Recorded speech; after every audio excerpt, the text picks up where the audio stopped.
Good afternoon. Before I get into today's planned announcement, I want to begin with what I consider to be some very good news. Earlier this week, I spoke about the devastating impact the proposed federal counterterrorism cuts would have had on New York City.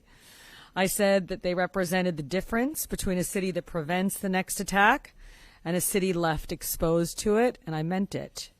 It sounds like Washington was listening, because today I am relieved to report that those funds seem to have been fully restored.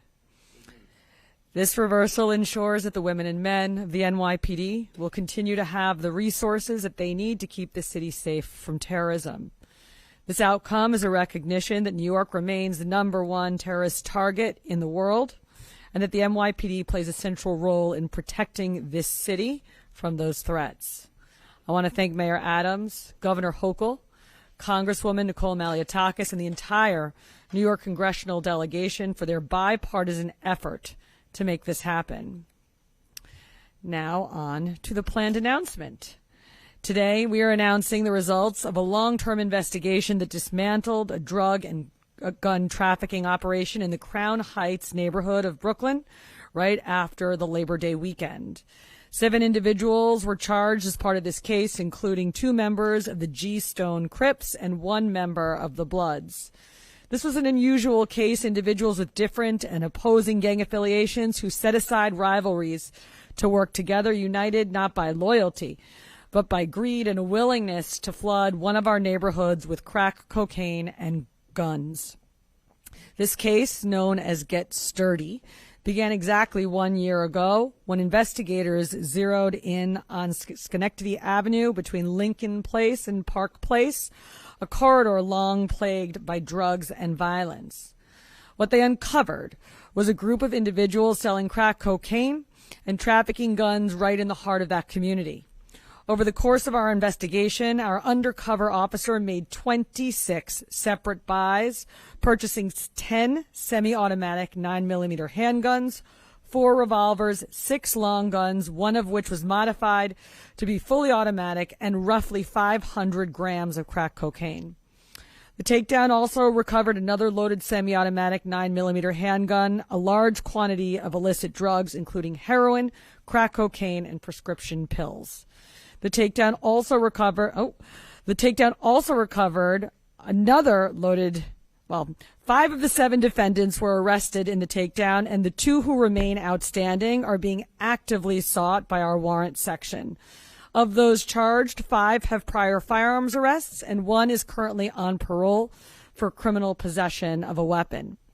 This is precision policing at its finest. We are targeting the small number of people driving violence in our neighborhoods, the people who deal drugs, traffic guns, and put New Yorkers in harm's way, and we are holding them accountable.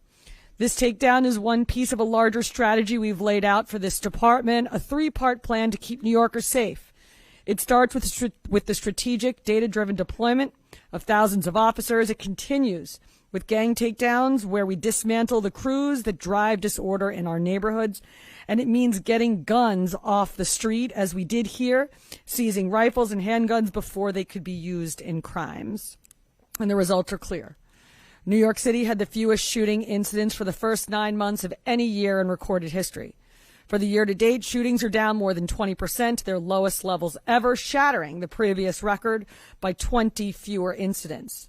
They're also down nearly 16% for the quarter, making this the safest third quarter on record. Shooting victims are down 19% this year, tying the lowest level ever. They're also down more than 11% for the quarter, the second safest third quarter in recorded history. That's 7 straight quarters of major crime coming down under Mayor Adams, going back to January 2024. And murders are at their second lowest level ever for both the third quarter and the year to date. In the 7-7 precinct, where these individuals operated, shootings are down more than 45% this year, and shooting victims are down 53%. Those historic numbers are the product of cases like this one and of the people who put them together. I want to thank the Special Narcotics Prosecutor, Bridget Brennan, and of course, Brooklyn District Attorney Eric Gonzalez for their partnership on this case. And I want to thank our detectives of Brooklyn North Narcotics, who who led this investigation from start to finish. The men and women of the NYPD are showing once again what they can do when they are given the tools and the support to do their jobs. They are taking dangerous guns out of the hands of violent offenders, shutting down drug crews, and making our city safer. Now I'm going to turn it over to the Special Narcotics Prosecutor.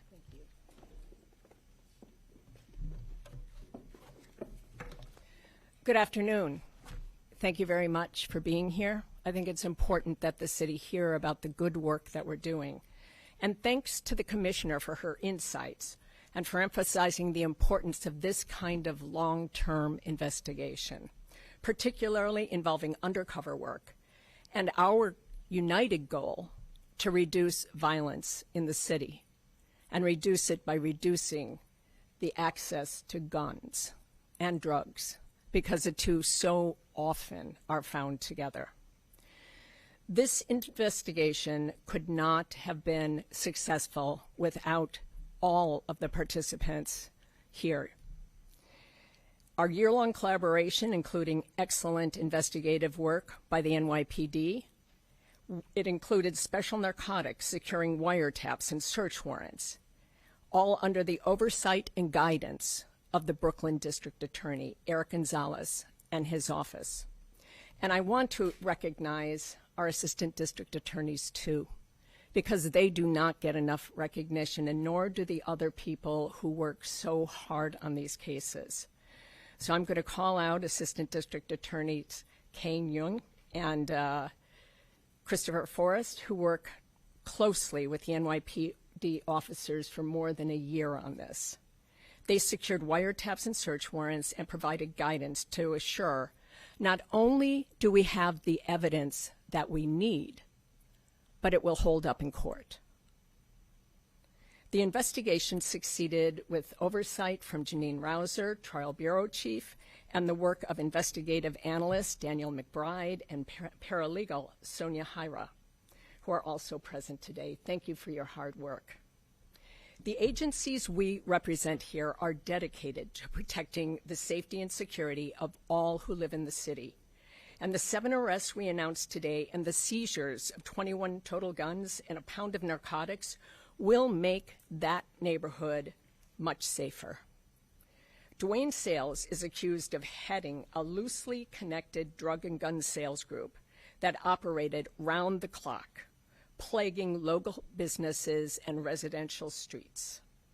In a criminal court complaint, Seals is charged with 28 counts, including criminal sale of a controlled substance in the first, second, and third degrees, and criminal sales of a firearm in the first, second, and third degrees. During the investigation, he is alleged to have sold 20 guns and more than a pound of illegal narcotics to an undercover NYPD officer on 19 separate occasions. And in each sale, he provided far more drugs than an individual could likely use, netting himself $35,000 for the drugs and guns. Initially, he sold crack cocaine. The first 6 crack cocaine sales that were charged were brazen and occurred in local businesses. Later in the investigation, he's charged with selling fentanyl and fentanyl mixes. And then in January of 2025, it was he who introduced other contraband with lethal potential. He was the one who offered to sell guns to the undercover officer. For the first gun sale on January 29th, Seals directed the undercover to meet on a residential block and sold 2 semi-automatic pistols, in addition to crack cocaine. Over the next 4 months, he allegedly sold guns to the undercover on 8 more occasions at meetups on Sterling Place and Crown Heights. To set up the sales, he sent photographs to the undercover officer's phone, displaying an array of firearms, so the undercover could choose which one he wanted. And sometimes when he chose one, the officer was told that one was already taken. In total, he's charged with selling 20 guns. The guns included revolvers, semi-automatic pistols, AR rifles, and matching ammunition, and more than half had high-capacity magazines. Some of the guns were already loaded when they were sold. So he, with assistance from others, maintained a consistent presence and close watch over his neighborhood. And that posed challenges for law enforcement as well, because it was difficult to conduct surveillance. The wiretaps, as a result, were a particularly valuable tool in this case. And among those charged working with SEALs, defendants Akil Batiste and Tyrone Stewart are charged with participating in the gun sales. Kevin Thomas allegedly served as a narcotics supplier, and Ismail Abraham as a street-level narcotics seller. 2 additional defendants were arrested during court-authorized searches of residents associated with members of the organization. The investigation underscores what working together can accomplish. And it underscores the close nexus between illegal drugs and guns, which we have seen far too many times. And unfortunately, it supports what the DEA has described as a significantly increased supply of cocaine coming into the U.S. Since 2021, my office has seen an ever-increasing volume of cocaine seized in the city, reflecting surging cocaine production in South America. And that can only mean bad news for us. But most importantly, our investigation and prosecutions reflect the commitment of my office, the Brooklyn DA's office, and the NYPD to working together to protect the safety and security of all of our neighborhoods. And we hope that these arrests bring some measure of relief to a neighborhood which was the site of persistent drug and gun sales. Thank you very much. Bert. All right. Good afternoon. I'm Brooklyn District Attorney Eric Gonzalez. I want to start off by thanking Police Commissioner Jessica Tisch and Special Narcotics Prosecutor Bridget Brennan and their dedicated teams for the tremendous work that brought us here today.